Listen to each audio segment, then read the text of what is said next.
Welcome back to Chapter Day. Happy Tuesday. It's late evening for me today. I'm out of town, but I'm still getting a time to get into to my reading. And we have finished the book of Job. Yes, yesterday was our last chapter, chapter 42. And just to review Job quickly, remember there was a time when the sons of God, which we always debate who were they angels, were they men on earth, or were they people who live in the other worlds that we can't see? But whoever they were, they came before God, and so did Satan to represent the earth, because we gave him access to it through Eve and Adam. But anyway, he came and God kind of put Job up before him as a perfect example of a follower of God. Wouldn't that be great if God could really show you up as a follower, one of his perfect followers? Remember, it says, be we therefore perfect. That's what Jesus said. So Satan took up the challenge and he said, you know what? It's only because you're blessing Job. You have a hedge around him. That's why, hey, of course he will worship you. You move all that stuff and see how much he will call you God and worship you. So God told him, okay, fine. Do what you will with him, but don't touch his life. And that's exactly what Satan set about to do. On two different occasions, he came before God. So the first time, he took away Job's children. He took away all Job's cattle and oxen and sheep and all of his livestock. All of his servants died, but one always came back to tell him the bad news. And then after that, he went back to God again. And God said, hey, my servant Job, he's still there serving me. And Satan said, well, you know why? Skin for skin, He's still whole and wholesome and healthy. So you touch his health and you'll see how much he still loves and worships you.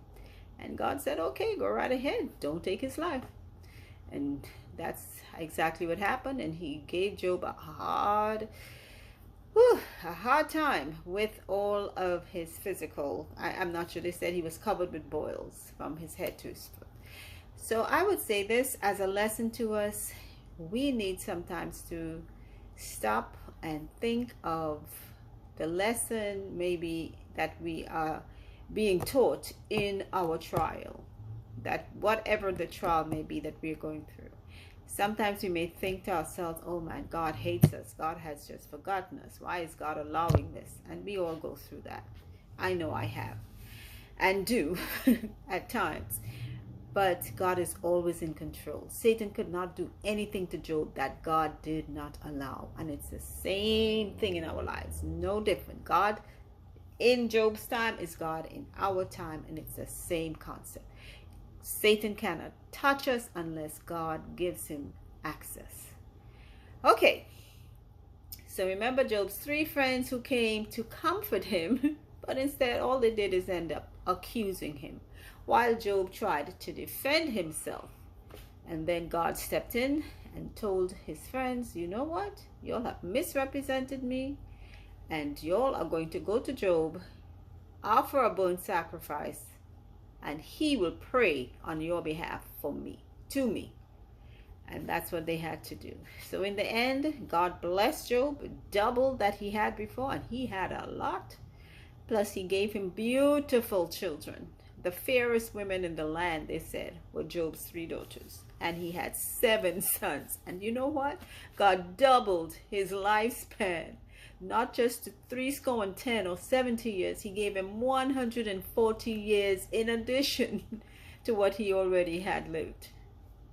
Does God bless us? Yes, he does. So that was the end of Job. So our next book is the book of Psalms. Now, Psalms is straight off petitions to God.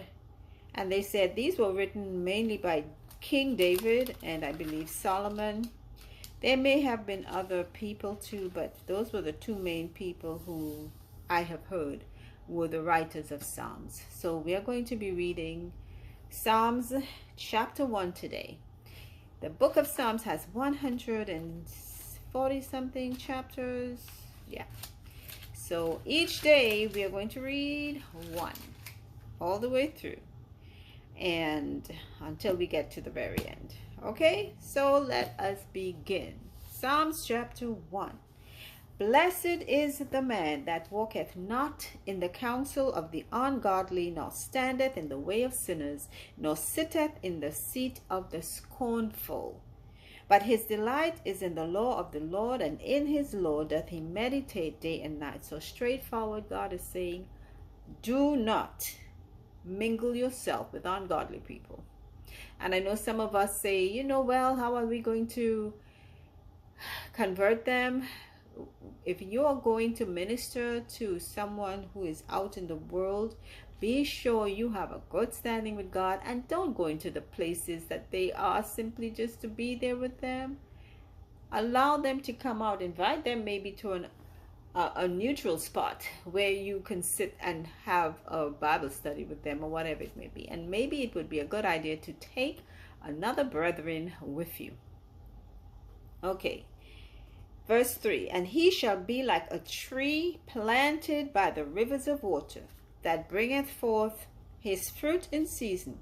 His leaf also shall not wither, and whatsoever he doeth shall prosper. So that person who walks in the footsteps of God is compared to a tree by a river. And a tree by a river cannot help but grow and put forth fruit. So that is what a godly person is compared to. Verse 4, the ungodly are not so, but are like the shaft which the wind driveth away. Therefore the ungodly shall not stand in the judgment, nor sinners in the congregation of the righteous. For the Lord knoweth the way of the righteous, but the way of the ungodly shall perish. And that is straightforward saying. There is nothing here to be interpreted. It's telling you straightforward what is going to be the result of a godly man and what's going to be the result of ungodly people.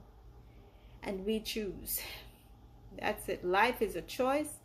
Are you going to serve God or not? And if you don't serve God, guess what? You're serving Satan by default. And we cannot fool ourselves that there is a middle ground, because that is erroneous. There's no middle ground. God, Satan, the end. Okay, that is the end of Psalms chapter 1.